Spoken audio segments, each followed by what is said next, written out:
What's going on? So I'm getting better at this doing more than one video thing a week. Why can't I sentence ever?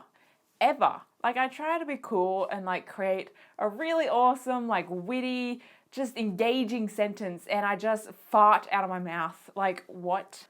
Anyway, so today I want to talk about something that's caught my attention the last couple of weeks or so. So as you guys probably know, the last few weeks have been a little bit depressing in regards to couples on YouTube. So there's been a few breakups as we've seen.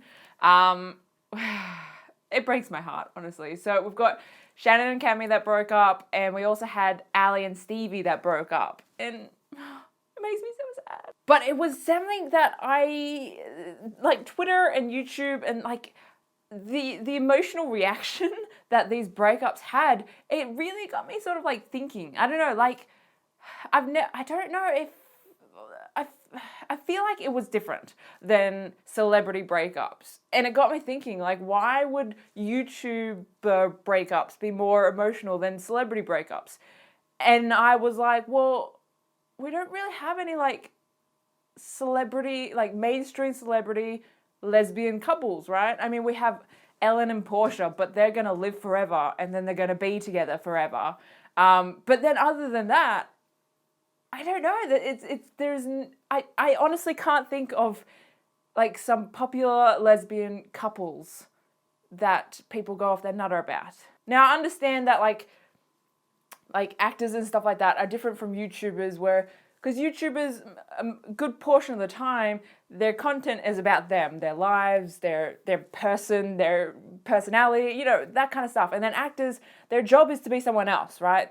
But people do get fascinated with them. Of course, we have, you know, heaps of huge popular celebrity couples, just no popular lesbian couples. And of course, that intrigued me. Like, why? I mean, it's not like there wouldn't be any queer people that are actors. We know plenty.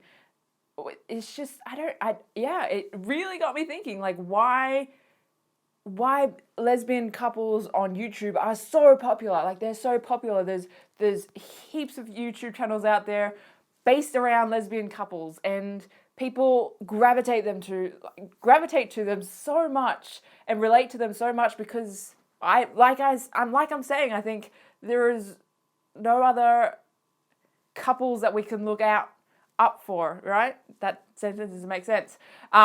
You know, fictional wise, we've gone through this recently with the LGBT Fans Deserve Better movement. Fictional wise, there's not a lot of representation either, but like in real life, there's not a whole lot for us to look up to either. And I'm curious, like seeing how popular YouTubers are celebrating their relationships, it's still so different from how the mainstream media treat queer people. I mean, recently, Colton Hayes, is that Haynes? Is that how you say his name? Recently came out, but apparently he's been, you know, out in his personal life for a very long time, but he was told not to come out publicly because it would stunt his career. And I feel like it's still very much a big issue in mainstream media, like coming out, being gay, lesbian, any sort of term under the queer umbrella is just don't do it. It'll stunt your career. It'll give you too much unnecessary attention, too much bad publicity, right? Especially for up and coming actors and stuff like that. But that's such a drastic change to YouTube, where it is really celebrated to be queer and to have great representation. It's so positive on YouTube, and it has such a great reaction on YouTube. I don't have, like, this video is nothing. I don't have an answer. I'm just sort of blurting out my thoughts, and like, this is where my mind goes. I start off being sad about Shannon and Cammie and Ali and Stevie, and then I'm thinking about like the whole media system in general. But I think it's definitely something interesting that I mean, of course we've noticed it, right? We all notice it, but because it's been such a just common thing not to come out, right, in media. And then YouTube comes along and it's so positive to come out, right? It's such a good thing. It's celebrated and welcomed, and it's helpful for younger people, but it's such a drastic change from the mainstream media. I wonder if... it makes me wonder if and when the mainstream media will get to the point that YouTube's at. I don't know if it will, because even, like I said, like the straight couples, it's... although there are very popular straight couples, like Brangelina, their content and their work isn't based around them. It's not based around their relationships. It's not based around their personality. It's just sort of, you know, the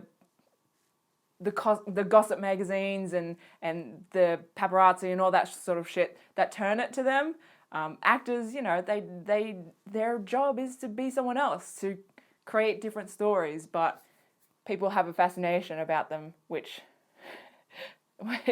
yeah, I don't. It's so weird. I feel like there could be a study around this, like a 4-year study, because I'm trying to wrap my brain around it in 5 minutes and I'm confusing myself even more. Is this video any good? I don't even know. I was like really excited to talk about it, and then when I'm trying to voice my words, again, just complete brain fart. I'm having a lot of those this week. I don't know if this video made sense. I'm just trying to give you guys a glimpse of what goes on in my mind, but even a lot of the time I don't know what goes on in my mind, so that's a thing. Yeah. All right. Well, I don't know if this was any good, but hopefully it was. I'm going to go and edit this video and then continue listening to Fifth Harmony's new album, 727, because it's so good. It's so good. Yeah, okay. I'm going to go. I'll see you guys in my next video. All right. Bye.